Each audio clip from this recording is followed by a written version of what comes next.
This episode is in partnership with Novotel Nairobi Westlands. This exquisite hotel provides a high level of comfort and relaxation for all leisure, wellness, and business guests.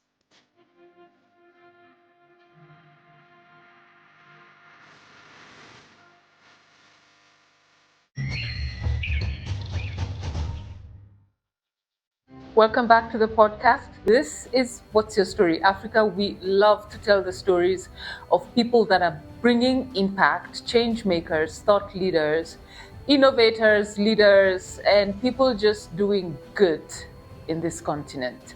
So whether you live here or abroad, but whatever it is you do has an impact in Africa for the people of Africa, building, elevating us, whichever community.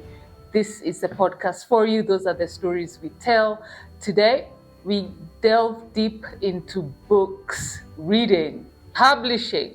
Somebody once said, erroneously so, and I'll be asking our guests, that if you want to hide something from an African, put it in a book. To which we say, the devil is a lie. We are now readers, I hope.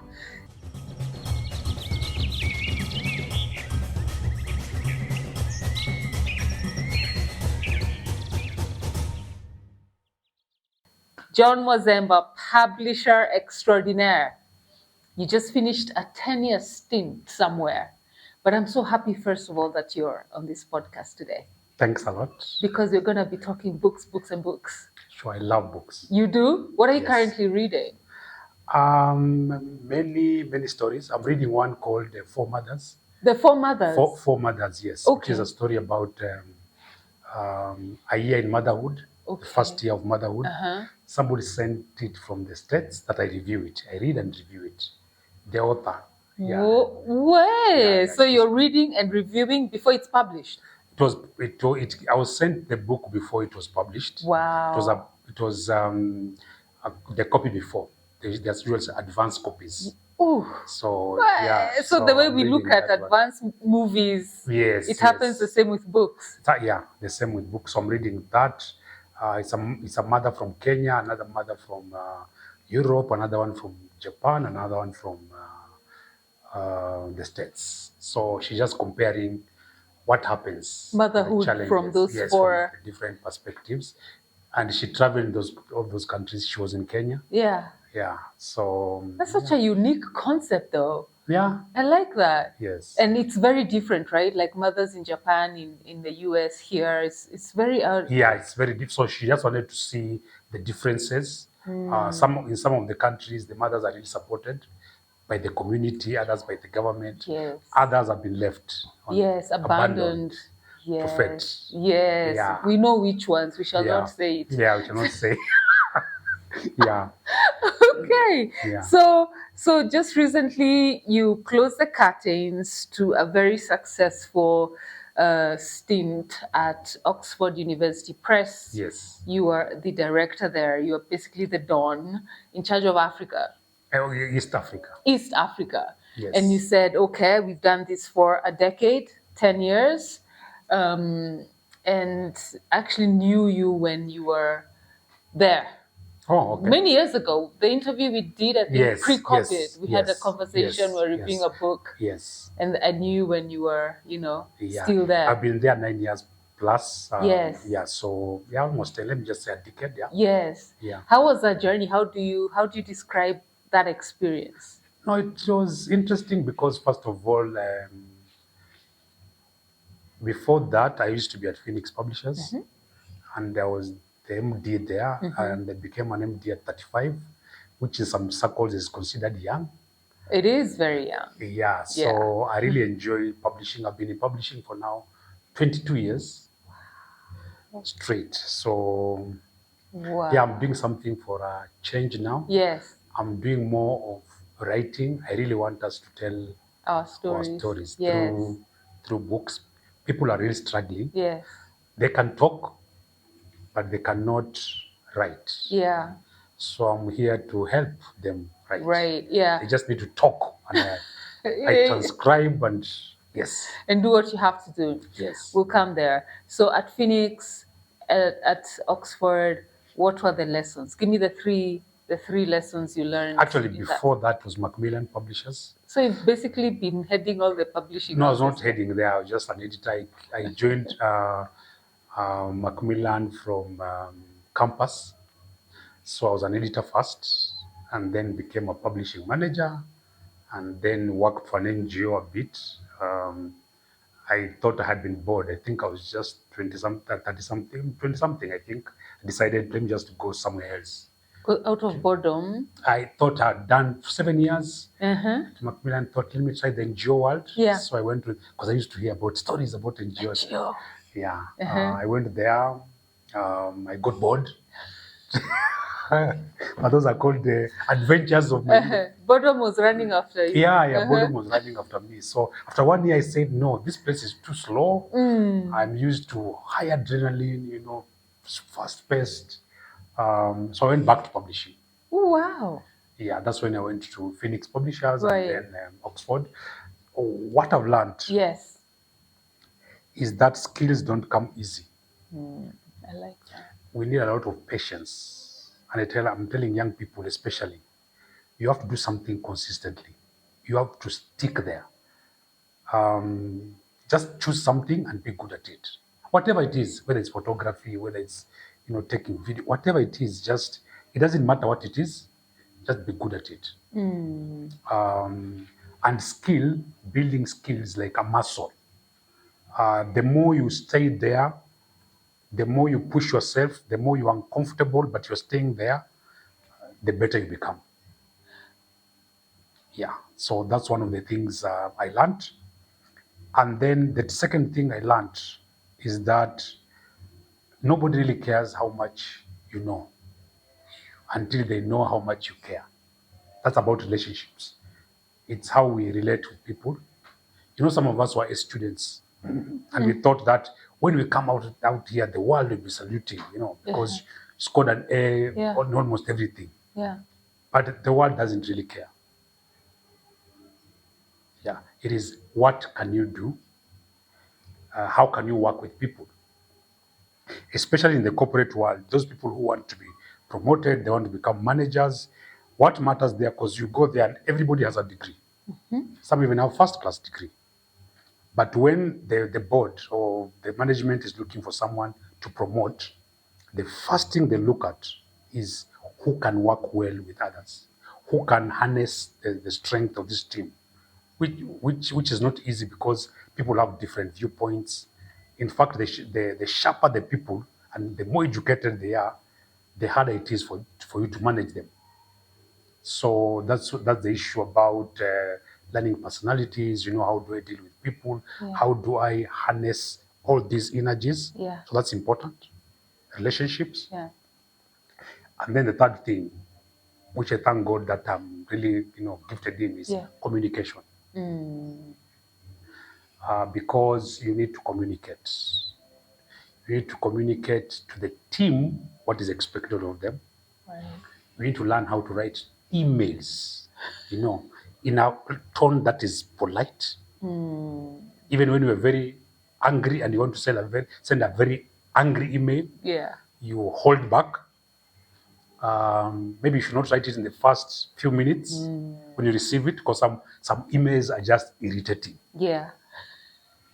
And the first impulse is to take that keyboard and just keep, just very fast. Sometimes you can hear the keyboard from the corner. Just know that's an angry email being sent most of the time. So communication. I think the tone has to be right. Not just the words, but the tone has to be right. An issue can escalate. We usually say in Kenya, we say from 0 to 100 within a very short time. So just have to learn those things. So the issue of skills, the issue about relationships and communication. Yeah.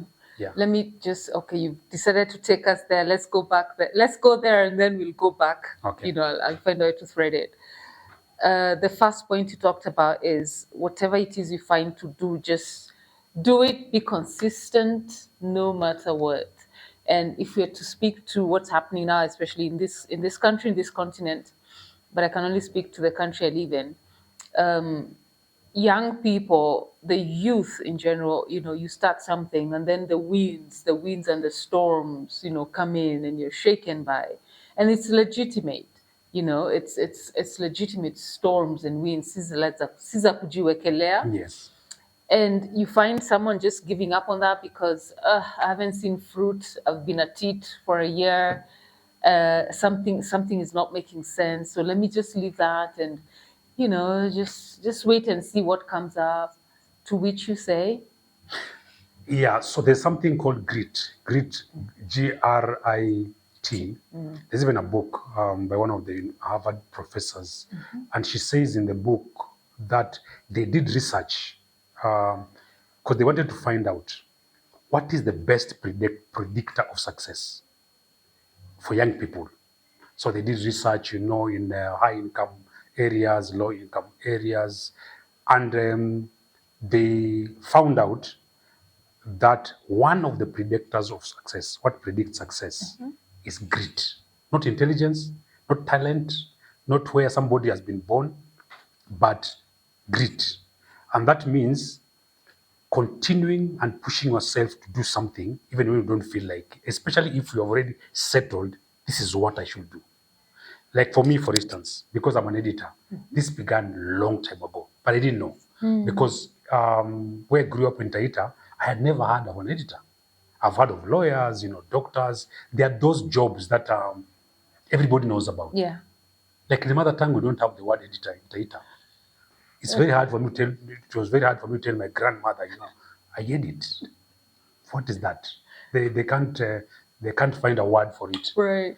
But in class, when the teacher talks and she kind of, goes off in terms of maybe grammar or something, my ears just perk and just know that doesn't sound right. Right. Even if it's stumbling, they're talking and then they just, stumble on a sentence. Yeah.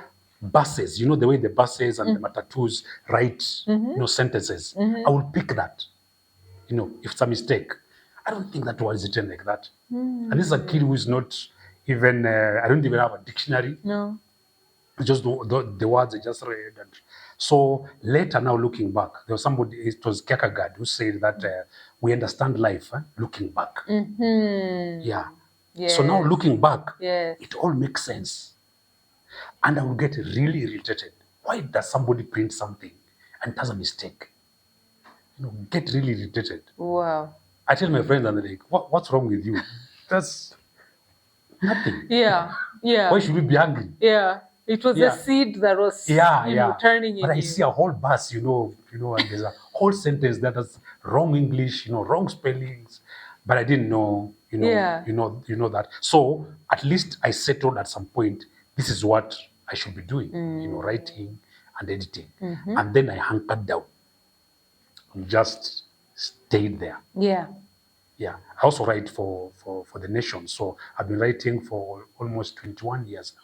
Yes. Since 2004. Yes. And my article is not published every weekend, but in a year I write 52 articles. 52. 52. That because there are 52 weeks in a year. Subject matter? Books I'm reading, books sometimes about politics. So whether The Nation publishes the 52 or they publish 40 of them, but for me, I have to put in 52. And write. Yes, I write 52 no articles. matter the matter. Yes. If you write 52 articles for 21 years, you can imagine the time I've spent and how good you become. Yes. Because it's something you've been doing. Yes. I write when I'm sad and I write when I'm happy. I write when I'm down. I write when I'm up. I write when I'm tired. Yeah. Yes. So you introduced something when you said that in that last sentence, and that is, and I don't know, I can't quite phrase it the way I read it, but I know I've read it in a book, so I'm sure you'll catch on, where it doesn't matter, like put your emotions aside. Yes. For whatever it is you're meant to do. Yes. Like exactly what you said. Yes. Whether you're you're not in speaking terms with your partner, whether it does not matter, but if it's this thing, it's this thing, and you have to stick to it no matter the stickability. Is that, Yes. is that, Yeah. it's called Yeah. something like that? Yeah. You stick there. Stickability, Yes. stickability Yes. factor, something Yes. like that. Yes. Yeah. So that's what you're saying. Yes. Whether you have jet lag, whether Yes. you responded to a terrible email, Yeah. so you're not like us where you're like, I just need to just take a walk and Yeah. maybe I'll do this tomorrow. You don't do that. And that's why it's good for you to see. You see, the way we're created, whether they believe in God or not, is that there is something that you can do easily. Yeah. So for me, that's writing. Writing is what I can do easier than even editing. Even when I'm tired, I can write. Yeah. In fact, it's a way of Therapy. You're yes. releasing. It's a way of relaxing. resting. Yes. Yeah, it's a way of resting. Yes. So once you find that, what you're passionate about, what you really enjoy, and all that, it becomes easier in that sense. But it's not easy because you have passion or for it. It becomes easier because you're putting in the hours, because it's a muscle. Every skill is a muscle. Yeah. So the more you put in the hours, the stronger the muscles. You know. Yeah. The scientists have done that. The neurons and all that. They're saying that they become. You know. It's called it's called myelin or something. Myelin. Something that is like a wire. It's like in the neuron where they say that the more you do something and you repeat it tomorrow, the same thing. Yeah. No wonder people like Michael Jordan, you know, he says that the kind of shots they take in a day. Or Tiger Woods. Tiger Woods, yes. Yeah, it's a muscle that they build. And I don't think they wake up every morning thinking, oh, today I'm very excited about this. Some days you wake up like, I don't feel like going anywhere. No. Or talking to anyone or doing anything. But they go there and, you know, and do it. Yeah, you're right, because I've heard, I watch a lot of sports, athletes, sports star documentaries, and exactly what you've said, even when their partners are planning for their vacation, it has to be somewhere close to where they can practice. Yes. And you're like, but it's a vacation. What do you mean? And the guy already has championships. But to them, they won't be who they are. They won't be present in that vacation if they don't do the morning thing. So now I'm connecting now because I'm like, oh, please. Now I'm connecting with what you mean. And something else I learned. I read this from, there's an author called Stephen Kotler. And one of the things he talks about a state of flow. So the state of flow is when you begin something and you're doing something, at first it's hard. Like for me now, let me give an example of writing. Yeah. You sit down, you're writing something. The first day it will be hard. The second day it will be harder. With time, it becomes easier. And in fact, a time comes when you are so immersed into it, into a state, you get in that state of flow. The words just, it's like you're downloading them. Yes. Yeah, they just come. Yeah. Yeah. And I learned this, it happened one time in campus. I was very surprised. Yeah. Because we were doing calculus. Calculus is one of the toughest, I was doing maths in campus first year, which I hated. Because I'm a words person. I'm not a very good Chepkwirel campus. That time it was Chepkwirel before I went to Moi University main campus. So first year we were doing that. And one day we were given, I remember our lecturer, Mr. Kinyanjui, gave us a maths paper, just one question, calculus, and said you can go and discuss. You can go and copy, discuss, do whatever it is. Yeah. And then you give me after some time. It was a cut paper. I look at that thing, I couldn't even understand what they were asking.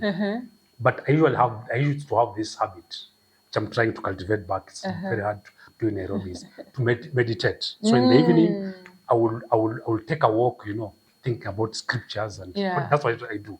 So I walked to the field, somewhere where it was just open. Chepkwirel had a big area. I don't know whether it's still there now, but a green area. So I walked there. Do you know, as I was meditating, I just got that thing. It was like a download. The calculus? The answer, yes. Wow. The answer just dropped. And many years later, I learned that you do well when you are relaxed. When you are relaxed, they talk about those states. Yes, the theta, the gamma, theta, beta, and so, alpha. Yes, the more relaxed you are, the more creative you become, and the easier now you get in that state of flow. Yes. So now things are not you're not struggling anymore, because I could have sat in my room and tried to figure out by force. It doesn't work like that. You need to relax. Yes. And Interest. Yes, interest. So people from the East understand these things. Yes. If you talk with Jews, they'll talk about, they understand these things. Yes. People from the West don't. No. Because it is high-paced. It's fast. It's quick. Yeah, you have to get it now. Yeah. So after you begin doing a skill, doing something, you reach a point where now it's a state of flow. You could sit down and write something maybe by 3. You don't even know it's lunchtime. You don't even aware. Somebody can touch you and you just jump because you are not there. No. Yeah. It's the flow. Yeah, I love that. It's the flow. Yeah. I love that. Aish. Yeah. Aish. Now which direction is this going? Because now I'm tempted to go to those states, and then I'm tempted to go to Taita. Yeah. So let's do Taita. Yes. Let's go to background. Yes. This child who used to get irritated when you see a typo on a bus. He said a whole bus. Yeah, has How a do you typo. print? Yeah. They actually used paint. They used paint. They printed and put it publicly for everybody to see. In your wherever you are born, in Taita Hills. Taita Hills, but most of the time I'll see when I go, to Voi. Voi is like it's like our Nairobi. Yeah. What was it like growing up? What was it like growing up? In a lot of poverty. Okay. Yeah, a lot of poverty and lack. What does that look like in your context, growing up? Yeah, so of course rural Taita, that's rural Kenya. And the people there are dependent on rain-fed agriculture. Okay, rain-fed. Yes, they depend on the rains. Yes. At the mercy of the rains. So when I was growing up, when I was very young, it used to be very fertile. There used to be many trees. The rains used to come, consistently. Yeah. But I think because of climate change and things like that, the rain sometimes fail for a whole year. Yeah. And I remember there's a time we did not have food. So my parents are not educated. They didn't have an income except the food we got from the farm. Yes. So the maize is the one that becomes ugali. And then if you want vegetables, you go to the shamba and get it. It's not bought. I mean, that time, nowadays things have changed a bit. That time there was nowhere to go and buy. You go to the farm to get everything. Yes. Except maybe salt, sugar. And water. Yeah, those things. No, water you just get from some dam or something there. Right. Yeah, so there's still a water problem up to now. Okay. So yeah, wow, so the governor should be on notice that there's still a water problem up to now. So did you have food then, year in, year out, or are there times when? Yes. So there were times I remember very well. First of all, we went to school barefoot. So and that place can be very hot. So sometimes when, of course, the sun comes with many things, apart from there's no even grass to step on, because you see when it's very hot and you're young kids, you're like 7, 8, you've gone to the school is like, for me it was like almost maybe 10 kilometers, or even I think more than that, almost 15 or 20 kilometers. You would walk. Yes. To and from. So you walk in the morning, it's fine, it's cold, it's a bit cool. At around 1 when you're coming back, because that time the youngest children used to come home after midday. Around 1, that's when you're coming, back home. So it's very hot, scorched. The earth is completely scorched. There's no place to. I remember ourselves, looking for a place to step on. There is nowhere to, to step on. So I remember that, because there are no shoes. I mean, I think in the whole village, I think there was one. I remember family that used to have socks and shoes. That was. Yeah. Well. Yeah, I remember my mom one day bought me sandals. I went and played and forgot them because it's not part of not part of me. I forgot them there. Yeah, I had to go back and look for. I didn't get them. But that was many years later when she could afford sandals. But that was not something that was associated with me. No. Yeah. You're not used to it. No, I'm not used to it. Yeah. So if you give me, I just forget it. But I remember, I think the lowest point for me, and which I remember nowadays with a lot of heartbreak, is the day we could not afford food. So the food was not enough for my mom and dad and my sister, younger sister, because the elder sister was already married. So my parents decided, we the children are going to eat, and they won't eat. Yeah, they didn't tell us, but of course I remember that. I've not forgotten up to now. That's something that took place almost more than 3 decades ago. But I still remember the, just how sad the whole thing was. Yeah. Yeah. They sacrificed for you to have a meal that evening. Yes. And then also going to school was, for me, it was courtesy of my uncle to Kenyatta High School now, because we didn't have the means. Where is Kenyatta High School? Kenyatta High School is at Mwatate. Okay. Yeah, Mwatate, and I'm from Kasigao. Okay. Uguta, Kasigao. So from Kasigao you come to Voi. Voi is our Nairobi. Everything we want is at Voi. And then you go to the high school. So I remember when I was in class 7, that's when my uncle just volunteered and said, after you finish at class 8, I'll take you to high school. Yeah. Just like that. Otherwise, I would have never gone to high school. And that time, it was very hard to get bursaries. There were no bursaries. Nowadays at least, there are bursaries. Yeah. So there were no bursaries that time. It was just, I would be somewhere, herding cows. Yeah, maybe I don't know. Yeah. Yeah, that's how I see myself. There's another version of me that I usually see sometimes, and I really thank God that I have come this far. Yes, that you're living in this particular version. This particular version, yes. Not the other one. Not that and when I say that, it's because some of my friends, are there. So that's the way it went for them. But yeah. So when you finished high school, you went back to Taita? Yes, when I finished high school, I went back to Taita. There's a whole story there. Okay. I worked as a watchman at Voi Public Works. I deferred 1 year. I was called to Moi University. I was the top student in Kenya, in Taita Taveta. It was district that time. I still have the certificate. But somehow I didn't get help. So I had to defer for 1 year. I remember my lowest point, another lowest point was that I had to go to, there was a requirement I had to go to campus and defer myself. Yeah. From Taita all the way to Eldoret. Write a letter, you write a letter by hand. That was the advice I was given. So I went all the way. I remember so when I was going there, and now I remember seeing the other first year students, very smart, looking all, having it all together, and me, I've come here, to defer. It was really long, a very long moment for me. And then I was deferring, and I did not know whether I'll ever come back.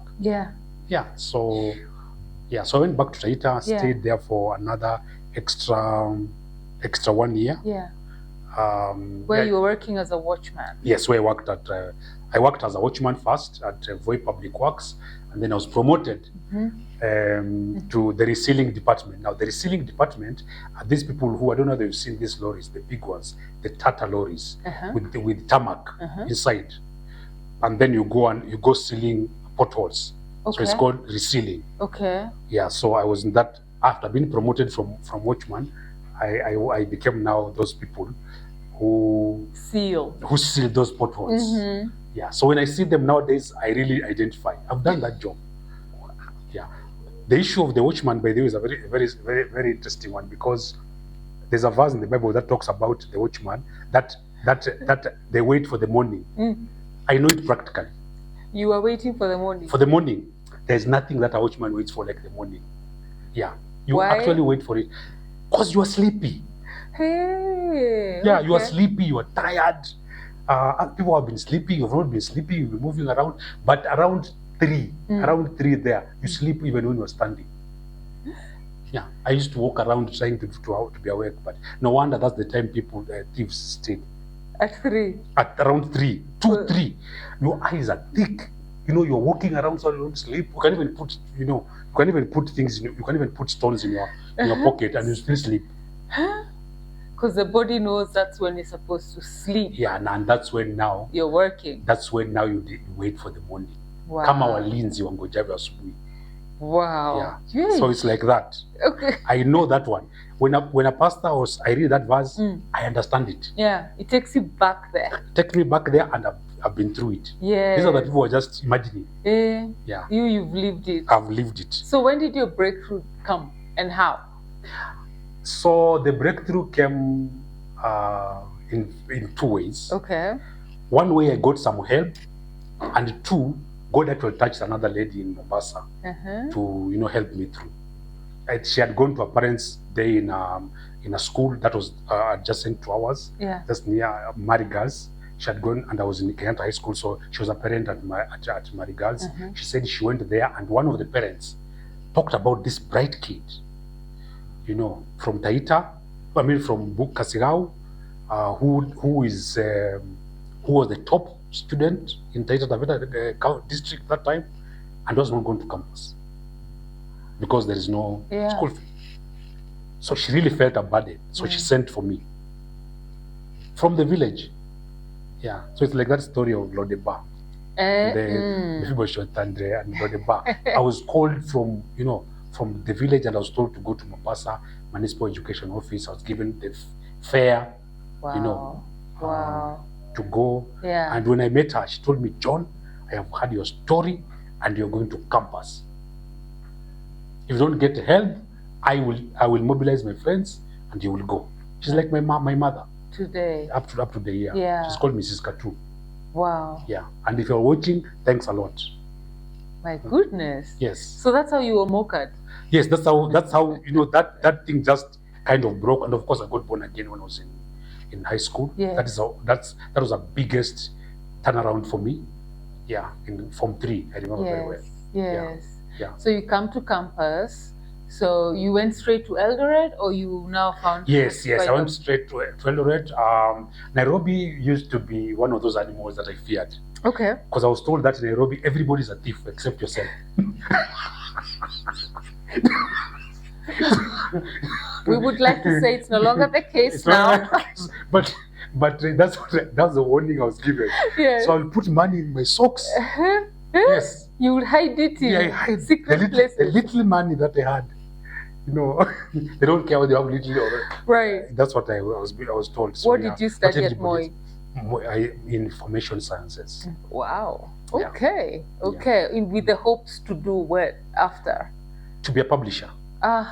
So you knew you were going to be a publisher. Now after that, now I had begun, adding 1 + 1. I knew I wanted to work with books, and writing, and that can either be newspapers. Yes. Magazine. Or some of my friends went to TV, but for me, I was not called for that. Yeah. I knew. Yeah. For me, it's just print. Yeah. And books. So there is a course there called publishing, media, and book trade. Okay. Yeah, publishing, media studies, and the book trade. So, but information sciences is broader. There is publishing, there's ICT. There's ICT and IT, that is, and then there is also records management and librarianship. So at the beginning, you do all those courses, but in the 3rd and 4th year, you begin majoring and specializing. So for me, I remember our class was only 6 of us who were in publishing. Wow. Yeah. And look at you now. Yeah. Wow. So 4 years. 4 years, yes. And this lady was the one taking care of the bills. So what happened is that the first year was the hardest. Normally, the first stage was the hardest. For those watching, once you start, you'll finish. Yeah. So the first year is the hardest. After that, I began getting help. Yes. And I was sorted. But it was the first year that she really had to support me. Yes. But once in a while, Kikwama, she used to, come to my help. Yes, should Yeah. come through for you. Yes. Then you finished, and then what? I'm waiting for the part you came to Nairobi. Yes. So I finished 2001. That's a long time ago. I came to Nairobi immediately. When I came to Nairobi, I was staying with a friend of mine. So now you are not afraid of Nairobi? That time, yes. Now I'm not afraid. Now I'm not afraid of Nairobi anymore. I even have somebody from the village living in Nairobi. But you know, Nairobi for me was a place I was just passing. Yeah. I was more at home at Eldoret. It was very cold that time. Yeah. And at Eldoret, by the way, we met the deputy president, Okay. Professor Kindiki. He was ahead of me. Okay. Omar Hassan was also ahead of me Okay. by a few years. But yeah. Those are your former school alumni. Alumni, yes, alumni. So yes. you came. I can boast a bit. Indeed, that's all I'll say to that. Indeed. Yes. So when I came to Nairobi, I stayed with a colleague of mine called Sam Nyambu. He was very kind. Just to, I told him, no, I can't go back to the village. Yeah, the way things are there. Please, just He told me, stay with me here. Okay, here being where? Uthiru. Uthiru. Yes. Okay. So Uthiru. So his house was good. Good place. After a while, I said, let me go to my own place. How are you making money? Now I began working now. Okay.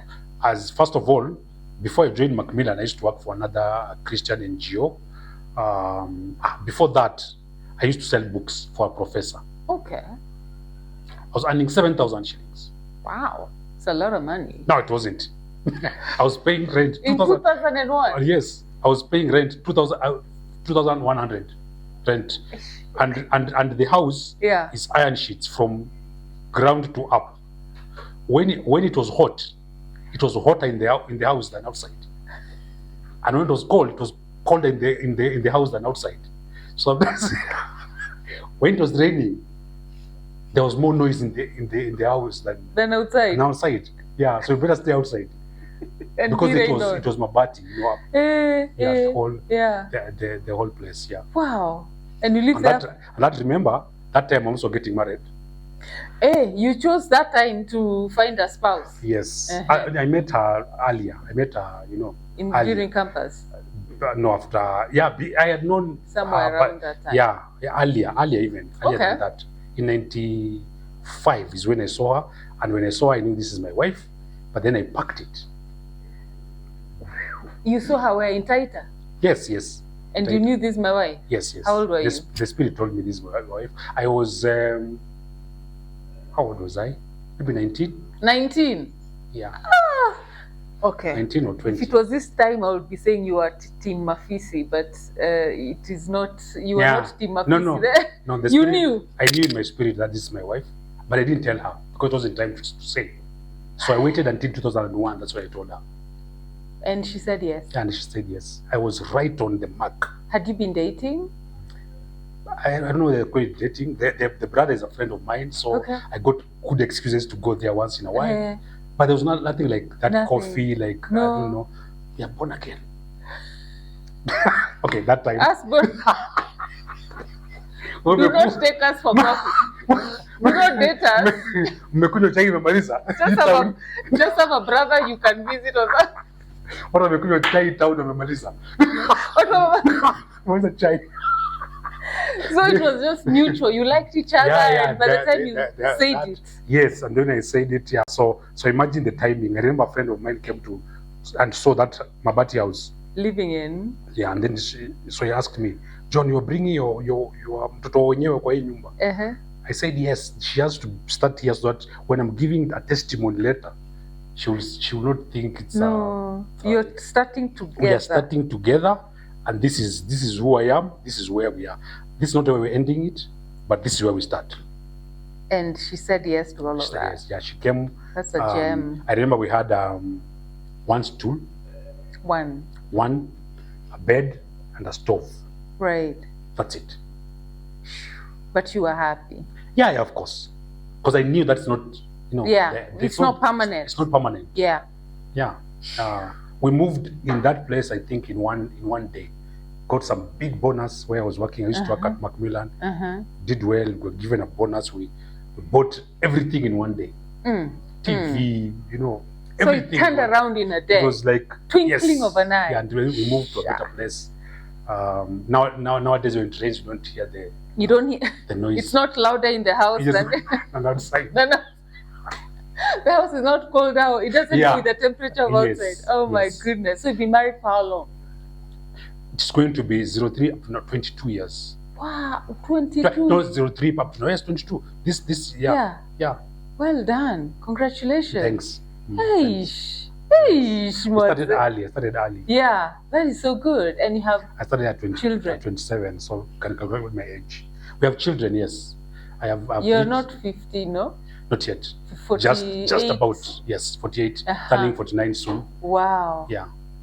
God has been good to you. Very, very good. I have 3 children. Yeah. One of them is in the States. She's studying. Please, Yeah. From the Taita wherever to now your child is studying in America. Yeah, she's studying in America. That is amazing. We have a boy. That's Hadassah. We called her Hadassah because we knew that she's going to be a queen. So we used to tell her that anytime there's a list to be prepared. Like now there was a list to be prepared for scholarships. Yeah. For her, and she got. So I should tell her that anytime there's a list to be prepared, even if it's one person to be picked, you are the one. You. My goodness. Yeah. Then Hadassah. Yes. Then we have Mordecai. In the same house, you have Mordecai, who in the Bible is the uncle. Yes. Then we have Tehila. Tehila means spontaneous praise. Sure. Yeah, she's in grade 7. My boy is in year 10. Then that is amazing. What have been the treasures of marriage? 22 years is not child's play in this day and age. Yeah. Yes. What can you share with us that we can glean from your experience? I think for me, it's that verse that says, "Don't let the sun go down on your anger," has really worked for me. Yeah. So for me, I'm the kind of person who, if there's an issue, we just have to face it head on. Yeah. Finish it and move on. Yeah. Yeah. I won't be, tossing and turning on the bed because I want to say something and I can't. So we try to create a safe space where we can, discuss issues. The issues. Most of the time it's just differences. We are very different in personality. And also we're very different because of the gender. So men are very logical. Like you want something to move logically. And ladies are emotional. Yeah. So I could say something, and for me it's just logic. Yeah. Yeah. And that's how I think. Yeah. Yeah. Even the way they speak, it's very, very different. Yeah. Because us men are just straight. They want to know, okay, we're moving from this point to this point to this point. Yeah, the lady is like an aeroplane looking for a place to land. So she's giving you a story, but maybe she has to begin from very far. You have to be patient. Like I was from the supermarket. Yeah. You know what happened? I met a friend of mine, and you're waiting for the story. You are like, now when you were younger in marriage, you were thinking, can't you just go straight to the point? Yeah, like why are we talking? Why are we saying this story? Yes, this story of you meeting this friend of yours and you going there, and then you're just about to go into the car and then share somebody else. Yeah. All that is just have to learn to be patient. I see. And create a safe space to have conversation so that the sun does not go down before. Yes, you solve whatever issues. Yes. I actually love that scripture a lot. Yeah. I like it too. So I will say, like, for me, I can't suffer from answers because I will address the issue no matter how difficult. Yeah. No. And that's the thing. I absolutely love difficult conversations. Yes. Because I'm like, if there's a conversation to have here, we must have it. Whether it's difficult or easy, because the difficult ones then test our mettle. Yes. And you're able to grow from it, or at least agree to disagree. But I find that a lot of people are uncomfortable having difficult conversations because they feel like, you're pointing this at me, what about you? And I'm like, that's not the point. The point is there's a difficult conversation here. And let's deal with it as one, as Yes. opposed to you versus me. So when you say that, I resonate at a very deep very, very deep level. And also separating the person from the mistake. Yes. Yeah, so that somebody does not feel that or talking to someone, addressing each other in a way that both of you at the end, you are left intact. Yeah. The dignity, the respect. Yes. Yeah, so I like that a lot. and of course for us, because we have like-minded in terms of faith, that helps a lot. Yes. Because there are challenges that come that do not have a human solution. Yes, that you cannot reason. We've gone to campus, we've read books, but there are some things that do not have any, natural solution. So you have to just pray. Yes, believe God. Yes. Pray. Yeah, sometimes children become sick, things happen. Yeah. We've experienced miracles. Just pray. Yeah. Yeah, yes, you go seek medical help, do this and do that, but there are times when even the doctors can't handle a case. True. Yeah, that's when God has to. Yeah, and you have to stand as one. Yes, you have to stand as one. Yes. Yes. The oneness. Yeah. Okay. And if both of you fear God, that helps a lot. Yeah. It does. It does. Yeah, because there's some things that you want to do, not because you're fearing your partner will find out, but because you fear God. Yes. I like that. A very special thank you to our partners and friends at Nulink. Nulink is working to provide renewable energy solution and products. It covers a wide range of products, including solar panels, inverters, battery packs, storage cabinets, charging piles, and EV charger. For more details, please contact them at chris@nulinkhk.com. So after 10 years stint at OUP, you decided to now say, okay, that's done. Was it a hard decision to make? There were a few things that happened, but it's an amicable separation. Okay. Yeah, so there's some change in the structure. Okay. But it's a very amicable separation. And it was timely, though. It was timely, Yes. and I'm still there. Yes. Still serving my notice. Yes. So I really thank God for OUP. I Yeah. came to OUP. The first time I had contact with OUP was very strange, because I had been sent by my lecturer. That time OUP used to be at ABC Place. Okay. Before they moved to Upper Hill, to their own building. So I was told by my lecturer, Mr. Felix Muridi. He still works. He works in this town, but he's no longer a lecturer. Yeah. He told me, go and see the publishing manager at OUP. Yeah. He may have a job for you, because we need it as well. So I remember I went there and I was turned back because I didn't have an appointment. It was fair. Wow. Okay. Yeah, it was fair. Yeah. It was a fair thing to ask.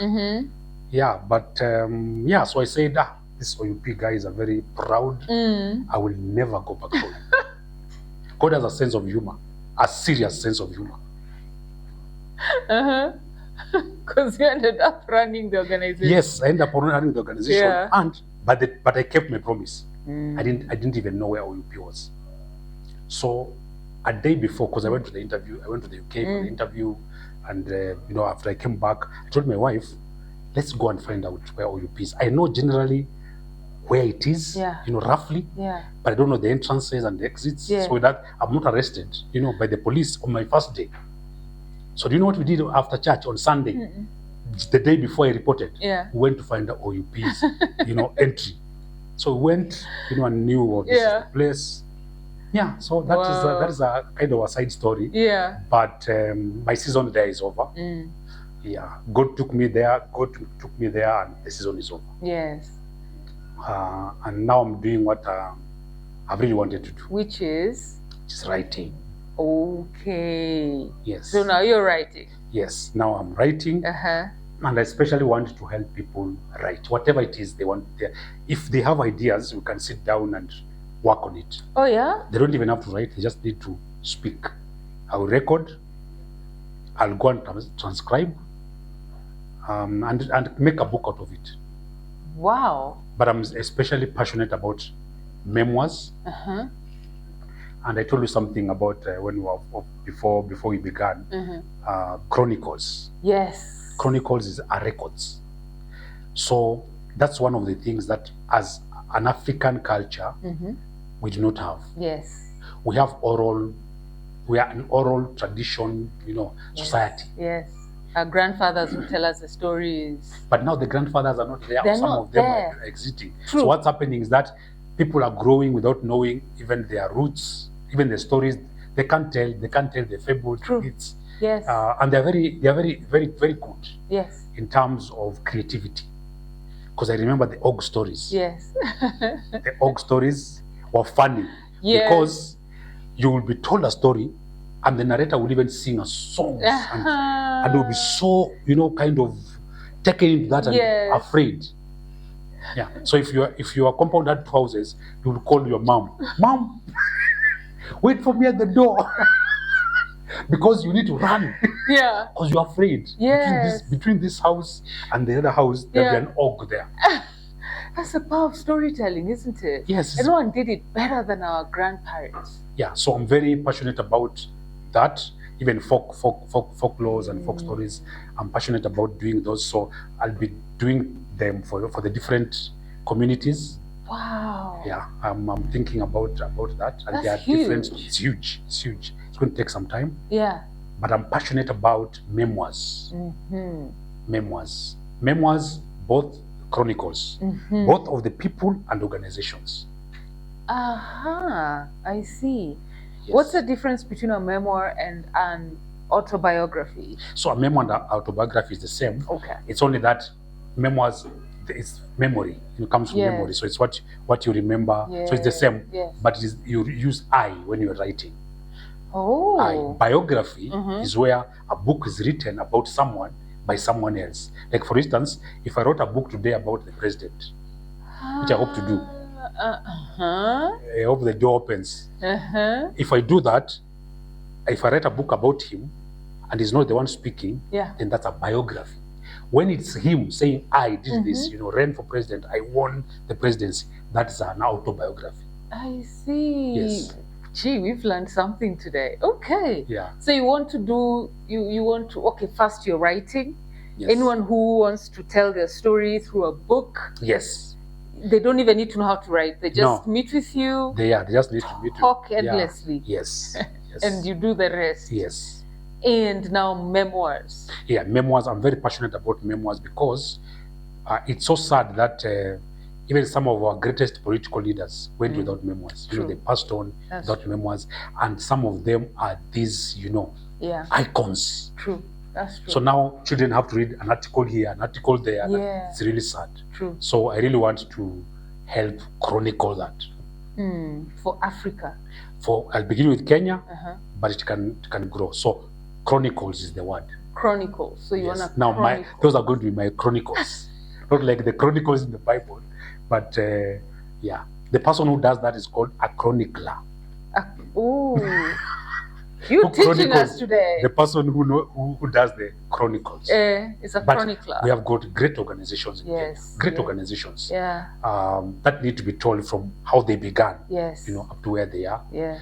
We have got great men and women who tell their stories.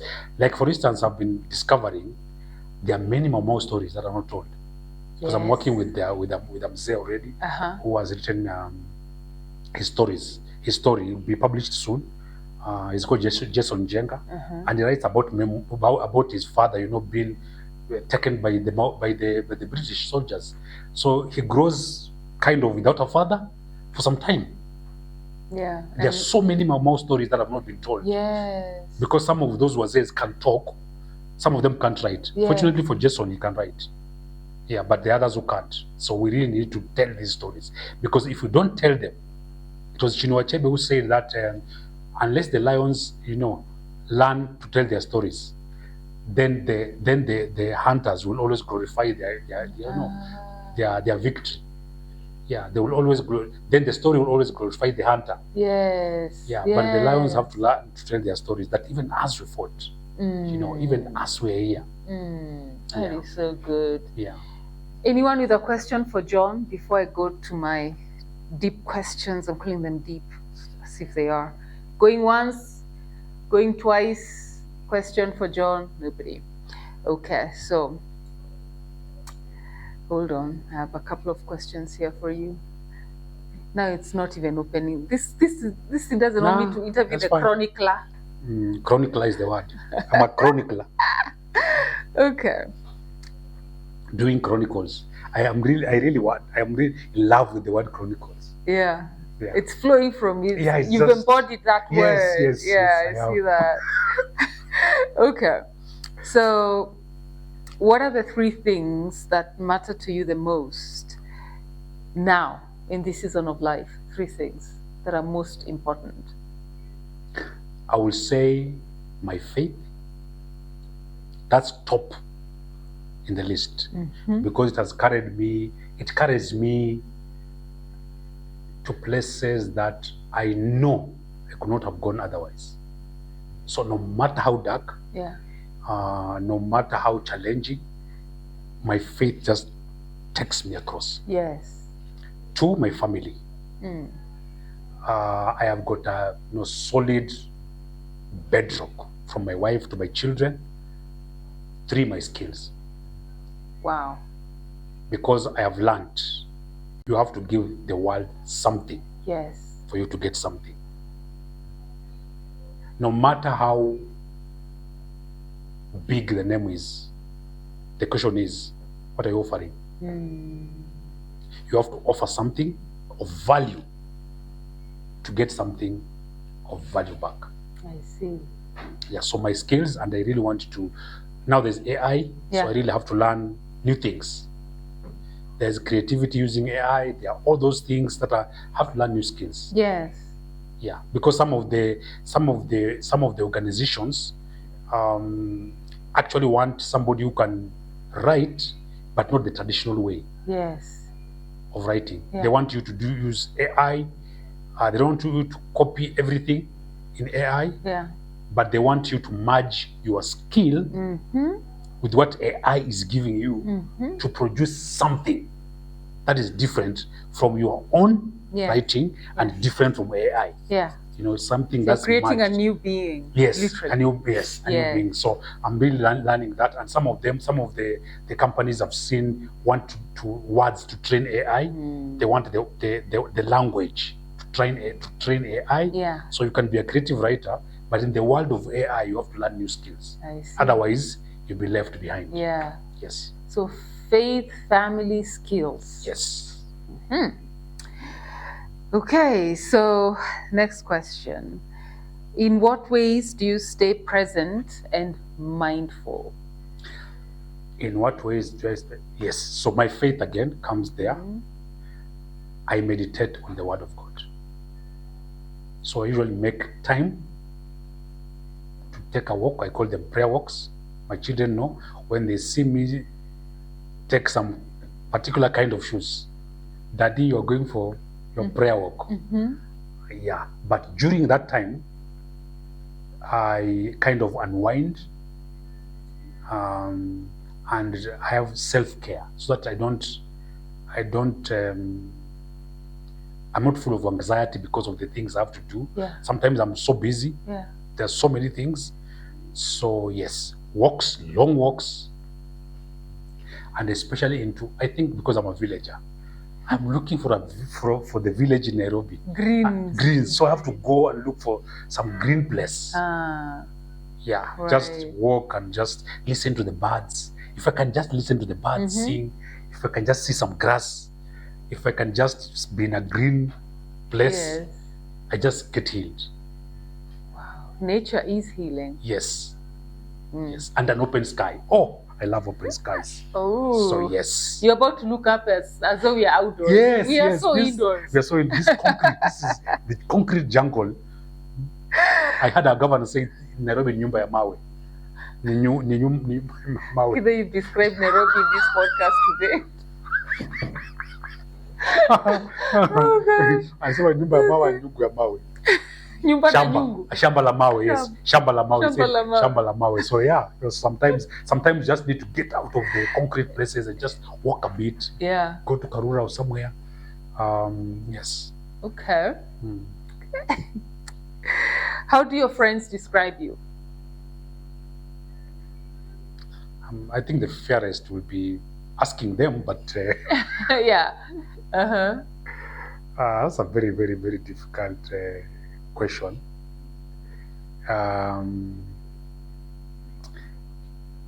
I think I'm reserved to some people, and when I'm not used to someone, I'm a bit reserved. But with time, I talk a lot. You open up. I open up. Okay. Yeah. With time, I open up. Yeah. Okay. So, and they will say that I read a lot. Yeah. I make book recommendations. Yeah. If somebody wants a joyful book, I'll give them that recommendation. If they want a sad book, yeah. If they want the sadness that will make them cry, I'll give them the recommendation. Why would somebody want a sad book? No, there are seasons in life. Okay. I don't. Got it. Yeah. I understand. And most books are very sad, by the way, especially personal stories. They're just somewhere about where things that don't. Not everyone. You're not up every day. Yeah, and that's. It's a reality of life. Reality, yeah. So they'll tell you I love books and I love audiobooks. Really? They will tell you that. I love audiobooks. I've had to introduce some of my friends by force to audiobooks. Audiobooks, and now they can't stop thanking me. What? I don't know with audiobooks. I think I have a problem with the sound. I found I'm too attuned to the sound of the author in the sense of to just sound as a frequency. So even for audio Bibles, I would rather read even from here. Yeah. So what happens? Listen to. Tell me what happens. It's a skill that I have to develop. The first days I really struggled because I had to kind of rewind because I'm not picking the narrative. No, but mine wasn't about not picking. Mine was the minute it starts to play. It's like a song. The minute it starts to play, I know this song will take me somewhere, and I play along with it. It depends on, it has something to do with the first notes I hear. Same to, let me give an example with an audio Bible, even the audiobooks. And Kindle is always just dropping this free audiobook, and then for whatever reason, when I try, I'll be like, that's not hitting me well. No, what I'll do, I'll recommend some books for you. Okay, you do that. Which author? Books.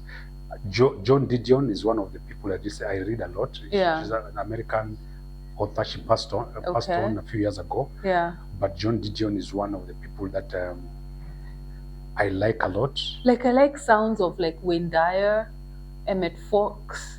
Those old authors of old. Yes, but yeah. But some of them have read their books, so you can listen to Wayne Dyer. Yeah, that's what I'm saying. I can listen to Wayne. Yes. I can read. I listen to him because I like the tone of his voice. So the issue about audiobooks, it depends on the narrator. Yes. The narrator has to be good. Yeah. And there's some who are very good. Who are very good. But after a while, I will be hooked. After a while, you'll just be hooked. You'll love audiobooks because you'll plow through books that you're sure you won't read in your lifetime. I see. Not in 100 years. Yeah. Because some of the books are big, as big as half the Bible. Yeah. There's a book I listened to 45 hours. The Bible is about 85 hours. I've never listened to the whole Bible. Yeah, it's about 85. 85? About 85, 86 hours, depending on the narrator. Okay. But, so the advantage with audiobooks is that it's quicker. Yeah. Actually, yeah. Yeah, it's quicker. Last question. At this stage in your life, what have you discovered to be the meaning of life? The meaning of life is to do what you are made or designed for. Each one of us is designed and made for something. Right. Like for me, I am 100% sure that one of my purposes in life is to write. Right. And I do everything. I said, I can do things for bread. but I write for my soul. There is something that connects with each one of us deeply. And for me, it has taken some time. But I always admired authors. Up to now, I do admire. And I have a friend of mine called George Gutu. We are obsessed with words and sentences. When he gets a very good sentence, there's a sentence that hits you properly, he'll just type it for me, and I'll do that and send him. Just look at that. How does somebody write like a god? Yeah. How did this person think? So for us, that's our world. Yeah. And we are like, one of our pastimes we do is with my friend George is we go to the bookshop at least sometimes once, maybe in a month or something. Yeah. But that trip to the bookshop, there is nothing better. Yeah, it is a feast. Wow. Yeah, it's a feast. Yes. Yeah, it's a feast for us. It's just one of those things. It's bliss. It's absolute bliss. Just seeing those books there, and getting a good book. Yeah. And my daughter especially is also a reader. Hadassah reads a lot. Yeah. And we usually have these times when you have just finished a very good book. There is nothing that makes somebody who likes reading suffer more than finishing a good book. Because this book takes you somewhere, and you're looking for the next one. And there is usually a period of mourning between one book and the other, because you can get another one, you're reading it, you're like, this is not life. This is not it. This is not for me. And something else, by the way, each one of us has a book, a particular style, a particular author. There's a particular way the sentences, are written. There's a way that they resonate. So I think one of the things I found out was that you can have kindred spirits. Authors who are like your kindred spirit. Yes. They just speak to you on a very deep level. Yeah. And if you struggle reading other people's type, you won't even finish. You'll just begin sleeping. But when you get your type, so I also something else that I learned is if you cannot get that book, write it. Oh. Yes, that book that you're thinking there should be a book like this, and it's not there. Yeah. You're meant to write it yourself. Have you written books, by the way? No, I'm writing now because I couldn't write earlier because it was conflict of interest. Yeah. But now, yes. But now I feel like I've been let loose, unleashed. We're about to see. I'm telling you, I've been let loose. Yeah. Yeah. Wow. Yeah. Like now I can't wait to go back. Yeah. And just sit down. To go home and now. And just write. My goodness. Yeah. So if people watching or listening to this podcast and like you, they know there's a dream there, they want to write, they don't know if they want to write or publish or edit, but this has to do with words and paper or Amazon, what do you call it, Kindle. They know it's books related. Or people who've heard you say you're now, this level now, you're doing just memoirs, and I've just cranked on that sentence, but you're doing memoirs and anything, by the way, anybody wants to write whatever. It's a book on communication, business. So how can they reach you? John Mwazemba at gmail.com. Hey, just like that, your two names at gmail.com. Yeah, at gmail.com. Yes. Everybody, I believe everybody has a book. If not a book, then a story to tell, which can be turned into a book. Yes. Yeah. It's true. Yeah. I will see you soon. Thank you. About what you've just said. I haven't finished the show. Oh, we haven't. I thought you have finished. I'm saying I'll see you soon about what you've said. Okay. Turning stories to books. Yes, turning stories to books. Yes. That's very, very important. And something else that's happening, there's a kind of renaissance or is a revival in we say in the Christian circles with writing. Yeah? Yeah, people are really writing. Even young people. Yeah. They're writing stories. Like I've read stories about, not that I'm doing a book on motherhood. Yeah. I was just checking, and I've seen some. There's one called Mikai. by Vera Omocha. I'm just reading it. Miss Vera, Yes, I'm reading it alongside this one so that I can just compare. And it's I think she says that it's marriage, motherhood, marriage, and mayhem. It's quite interesting. Yeah, I'm just understanding from the other, different perspective. Yeah, because I'm a man, so I don't understand this. So I need to get, to understand before I can even do a review. Yeah, and they're writing. Yes. So Kenyans are writing. We have got a bookstore that is really, supporting us nowadays. You can take any book there. Nuria, yes. Yeah, you can take any book. And it's a friend of mine. So that's a good job. That's nice. Yeah. So look into this camera and speak to young people, because this continent has the largest, according to data, the largest what do you call it, percentage of, what's the percentage? This youth median age is 19. I 19. think. Yes. 19, yes. Yeah, in Africa. So we are the majority. Yes. So they need to hear. And in the West, in some countries, 44. 44. The mean age is like 44 years. So in about maybe 20 years, they'll be quite old. Yeah. But yes, it's a young country. Yes, it's a young continent. Yeah. Some words of wisdom to them, please. So find a skill. I learned many years ago that if you want to rise, you must find a skill and be good at it. And being good means world class. Yeah, you just hunker down, find something that's enjoyable, something you like, something you are predisposed to.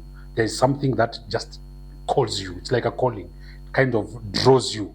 Every time you try to move out, you're drawn back. That could be an indication that that's the place you should put your energies in.